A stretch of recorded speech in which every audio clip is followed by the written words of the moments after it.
Hello, my name is Eric Pederson, and I'm a postdoc at the Oyang Lab at UMass Amherst. Our lab focuses largely on understanding RNA structure-function relationships, especially in the context of post-transcriptional regulation. The work I'll be talking to you about is called Isoform-specific structural characterization of RNA elements by long and short read sequencing.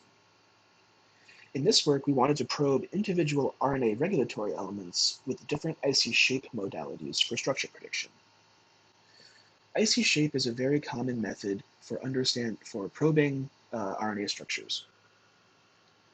In general, the technique usually involves treating a cell extract in vivo or in vitro with this NAIN3 molecule, as well as a control sample with no treatment. So traditionally, this involves then performing reverse transcription to get cDNAs from the RNAs. And in the treated sample, the polymerase falls off during once it hits this reactive base. And so you get these truncated reads, which then you can map to your transcriptome, your genome, and you can locate where those counts came from, which bases. A very similar approach takes the same concept, but uses, instead of reverse transcription, you thread your mRNA or your RNA through through a nanopore, and you can locate the bases from the raw trace data. So both of these methods output these count values. So just basically the number of times that a particular base was counted as having a reaction. So then using in our analysis, we use this JPGM, joint Poisson gamma mixture model, which takes in these counts and outputs a probabilistic structure preference profile, where a value of 0 means that the base is forming a base pair, and a value of 1 would mean that it is fully flexible, not paired with anything. So once we have this for the entire transcriptome, we then look for all of the sequences that we are interested in studying, in this case, RNA regulatory elements. So you use this S-fold algorithm, which generates clusters of structures, an ensemble of structures.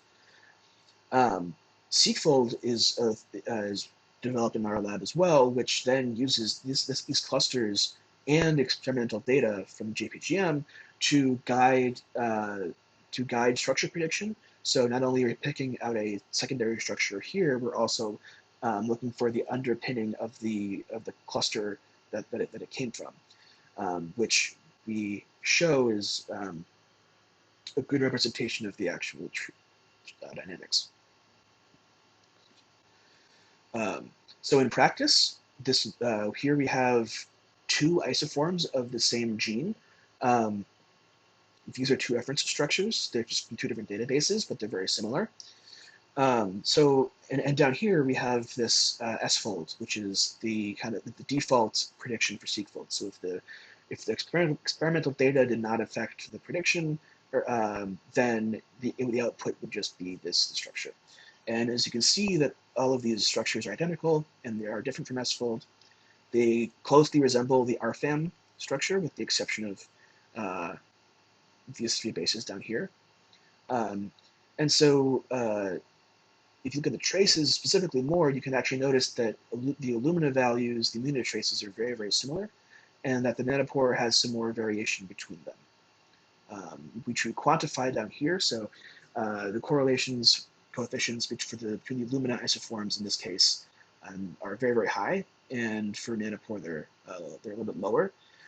This means that this indicates to us that nanopore is locating and noticing different, just more, probably more reactions, more reactivity than Illumina is, at least in our implementation. But what's interesting is that this does not negatively affect prediction quality. So over our 18 test cases, you can see that the values are very, very similar. There are a lot of overlap in terms of predictive quality, although nanopore does have a bit of an edge. This indicates to us that both platforms for structure prediction are very, very good. overall. And so, that's the two-dimensional side of our prediction. What we also wanted to know was if these ensembles, the S-fold and seq-fold ensembles, had any relationship to tertiary 3D dynamics of RNAs. So to test this, we looked at one test case, which is a 5.8S rRNA in the context of the ribosome. So basically, I simulated using replica exchange Monte Carlo simulations. I simulated the base pairing probabilities for this given structure, given given sufficient amount of time, and which is seen here in the yellow overlays. So you can see it correlates. It seems to correlate a little bit with Illumina, and nanopore is a little noisy. But most importantly, I'd like to draw your attention to these two, the seq-fold and S-fold ensembles. So these are, so the dark green down here, the S-fold correlates with the simulated base pairing probabilities quite well, actually, 0.6 and 0.72. But the seq-fold prediction has a far higher correlation coefficients, indicating that the selective process, the actual incorporating experimental information, is important. And with that, I would like to thank you for your time, and have a wonderful day.